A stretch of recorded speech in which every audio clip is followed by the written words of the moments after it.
Good morning, fourth grade. Today we're going to start reading our last Studies Weekly for the year. Can you believe it? We've made it all the way through. And today's Studies Weekly is all about Florida tourism, which is a really big industry here in Florida.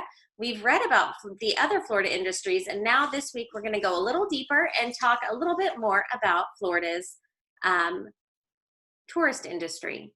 So this is the Florida Studies Weekly you're going to need out, week 31, Florida tourism. If you don't have it with you, go grab it, excuse me, and grab a highlighter or a pencil or something to underline and circle, because I'm going to give you lots of hints and tips on where answers are for your crossword puzzle. So let's go ahead and start reading. Let me zoom in so it's a little bit bigger on the screen. The Florida tourist industry. Join us this week in Florida Studies Weekly as we go on a photo hunt to find one of Florida's strangest creatures. Look, there's one now. Can't you see him over there by that nice family on the beach? Approach carefully. Don't make any sudden movements. We don't want to frighten him away before we can get a good picture. Okay, get your camera ready. Pretend we're just gonna be walking by. Get ready. On the count of 3, we'll quickly aim and shoot. Don't lose your nerve. 1, 2, 3, go. Quickly, take and turn the picture. Snap. Great picture. This is good enough to use on the front page of this week's issue of Florida Studies Weekly. Let us present to you, ta-da, the Florida tourist. Please notice the baggy shorts and the tropical shirt, worn as one of nature's most clever disguises by these remarkable creatures. Observe also the assortment of cameras, both still and video, dangling about the neck of this fine specimen. We bet you have seen a lot of tourists. People from all over the world visit Florida's fun cities, exciting attractions, and beautiful nature. Over 95 million people visit our state every year. All of these people stay in our hotels, eat in our restaurants, and buy souvenirs in our gift shops. That adds up to a lot of money, which is great for our economy. This is our first highlighted word. An economy is the way a community, state, or country saves and spends money. Tourists come from all over the country. Our state also has millions of visitors from Canada, the United Kingdom, and Brazil. Smaller numbers of tourists come from countries like Germany, Japan, Argentina, Italy, Sweden, Mexico, and France. People from all over the world really do love to see what Florida has to offer. Let's look at some of the ways tourists spend their time when they visit our wonderful state. All right, go ahead and open on up. And we're going to begin reading on the inside. Florida's tourist attractions. Around 100 million people per year visit Florida. Wow, that's a lot of people. Did you know what the word diverse means? It means different from other things or consisting of different kinds. Go ahead and highlight that, kids. You're going to need it for your crossword.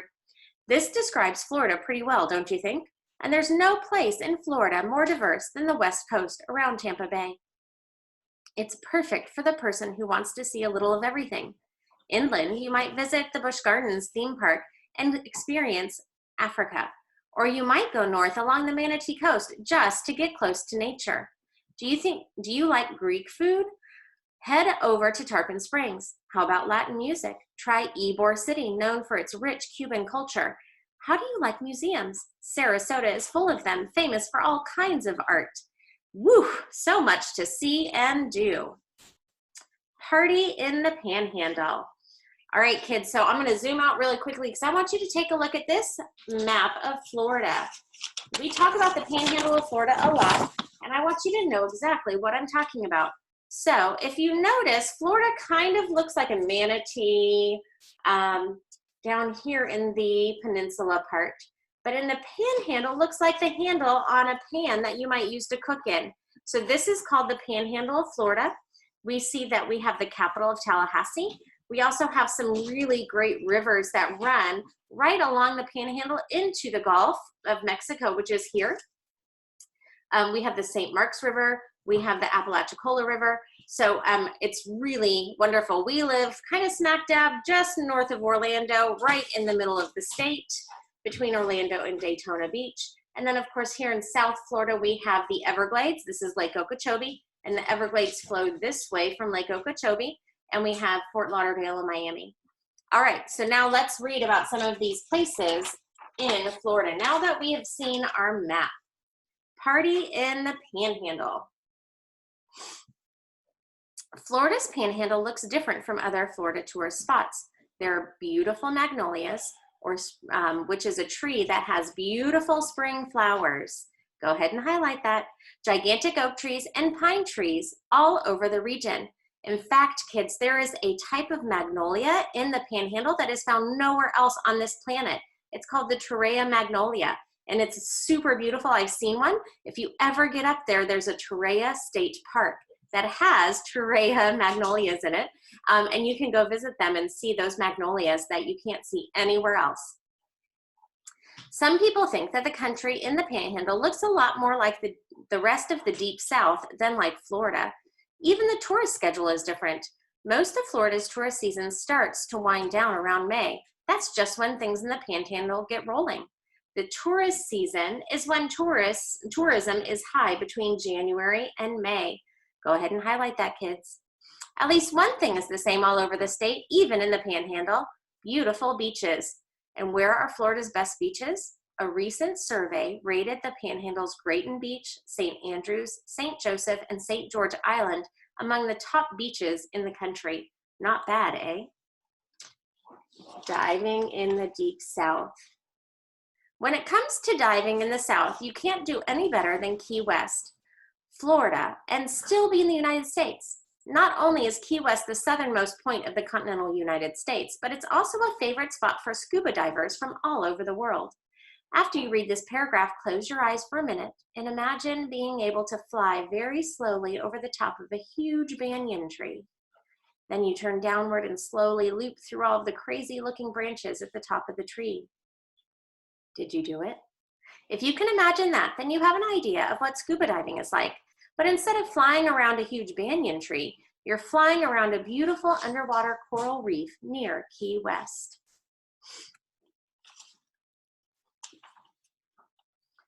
From the moose to the mouse. Orlando was once a small town where people grew oranges and raised cattle. In fact, kids, I've seen pictures of Orlando, which had nothing but a dirt road down through the center of it. Can you imagine? And horse-drawn carriages. So just try to imagine Orlando without Mickey Mouse. Nights were quiet except for the soft mooing of cattle and the clanking of cowbells. All that changed when Walt Disney came around. Walt had grown up in a poor family, but he was a great filmmaker and businessman. He had already become famous for his cartoons, but he was looking for a place to build something new. Walt decided that Orlando was the perfect location. He bought 28,000 acres of land and built Walt Disney World, which was completed in 1971. Orlando would never be the same again. Millions of people come to Disney World every year. Orlando is where you'll also find Universal Studios, SeaWorld, Wet n Wild, and more. Today, when people plan a trip to Florida, Orlando is often one of the places they visit. The need for speed. Do you get excited when you hear the sound of a powerful engine revving up? Is it beautiful music to your southern ears? Some people think it's nothing but noise, but if you answered yes to those two questions, then you'll have to go to Daytona. Racing fans from all over the world flock to Daytona every year to see the Daytona 500 in February or the Daytona Coke Zero 400 in July. Daytona Raceway is considered by the pros to be the granddaddy of all the racetracks. All right, kids, another quick fact. Did you know that racing in Daytona actually started on the beach? They used to do beach derbies, and they would race down the beach at Daytona. Not anymore, because that's not very good for our environment. They built the raceway right near the beach, and that's where they race today. The Venice of America. Many cities, towns, and even states have nicknames. You know one of Florida's most common nicknames, the Sunshine State. Well, if you've ever been to Fort Lauderdale, you may have learned that it has a nickname too.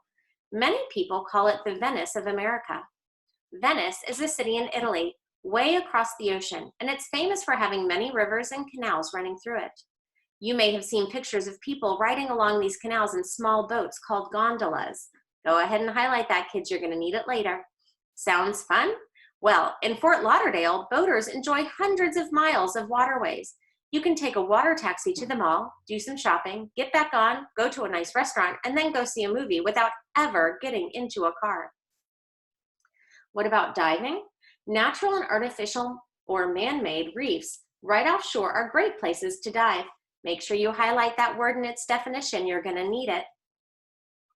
Artificial, you bet. They were created purposely by sinking ships in order to create a home for all kinds of sea life. Lawrence and Mercedes are two vessels that were sunk. Miami. Miami used to be famous all over the country as a great place to retire. Now it's famous for everything else. Shows like Miami Vice and CSI Miami have shown the nation that Miami is alive with music, action, and style. In the 1990s, a great deal of remodeling of Miami's buildings in certain parts of town has returned attention and tourists to this area. Now, Miami is a wild ride of a city. The air is alive with Latin music and the streets are full of variety. If you visit, don't leave without going to Coconut Grove, the oldest settlement on southern Florida's mainland. But it doesn't look old anymore. It's full of great restaurants, art, galleries, and more. All right, we're going to read one more section, my friends, about the leatherback sea turtle, way down here in the bottom. If you're lucky, you may catch a glimpse of a few of the world's biggest reptiles on St. Augustine beaches. Leatherback turtles. Go ahead and highlight that. You're going to need it. We also have other sea turtles that we see here in Florida. Why don't you go ahead and do a little research and figure out what all their names are. You can even visit some marine science research areas that help rehab sick and injured turtles to get them back out into the ocean. Leatherback turtles have been around since nearly the time of the dinosaurs, if you can believe it. The biggest leatherback turtle ever to be reported was 10 feet long and 2,000 pounds. Wow! But these amazing animals usually grow up to be about 6 feet long and weigh about 1,300 pounds. Still, that's some turtle. Not very many of these turtles actually live in Florida, but some of them stop off here to nest every year on their way from the Arctic to the tropics. That's a trip of about 3,000 miles. Along the way, in order to survive, they need to eat twice their weight in jellyfish every day. Also, these turtles are amazing divers. They can dive as deep as 3,000 feet and stay down there for up to 2 whole days. I couldn't hold my breath that long. All right, guys, that is this week's Studies Weekly. Good luck on your crossword puzzle. Again, if you have any questions, you can always give Miss Fallon or I a call. You can also talk to Miss Donahue or Miss Thompson. They would love to help you. I hope that helps you guys finish your crossword puzzle, and I will see you or talk to you later in the week.